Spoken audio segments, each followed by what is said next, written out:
कानून में हर एक शब्द का इतना मायने होता है कि एक शब्द आपकी ज़िंदगी बचा भी सकता है और गवा भी सकता है। आज मैं आपको एक बहुत ही इंटरेस्टिंग कहानी सुनाता हूँ।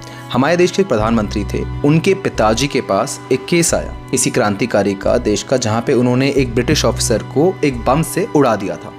अब उस समय पे ब्रिटिश एरा था, कॉलोनियल एरा के टाइम पे ये सबसे ज़्यादा सीरियस क्राइम माना जाता था। इस क्राइम के ड्यूरिंग ये वाली चीज़ डिसाइड हुई तो जज साहब ने बोला कि जिसने भी ये क्राइम करा था he should be hanged in public. सब लोग हैरान हो गए, लेकिन जो आपके लॉयर थे इन्होंने कुछ नहीं बोला, ये कोर्ट रूम से बाहर आ गए। जब उनको फांसी लगा रहे थे उस क्रांतिकारी को, उस लॉयर ने कहा कि अपने लोगों को, सपोर्टर्स को, कि जैसे इसको फांसी लगाएं तो नीचे जाके इसके पैर पकड़ लें। उन्होंने पकड़ लिया। बाद में कोर्ट में जब केस गया तो जज साहब ने बोला कि आपने क्या करा, तो उन लॉयर ने बड़ी ही समझदारी की बात करी। उन्होंने बोला कि आपने बोला था hang him in public, to be hanged in public. You did not say hang by neck till death. आपने ये बोला ही नहीं था, आपने सिर्फ उनको लटकाने के लिए कहा था। आपने जब तक मर ना जाए जब तक लटकाने के लिए नहीं कहा था। और आपको बता दूं, ये जिस लॉयर की मैं बात कर रहा हूँ, हमारे देश के पूर्व प्रधानमंत्री जवाहरलाल नेहरू के पिताजी मोतीलाल नेहरू जी की बात हो रही है।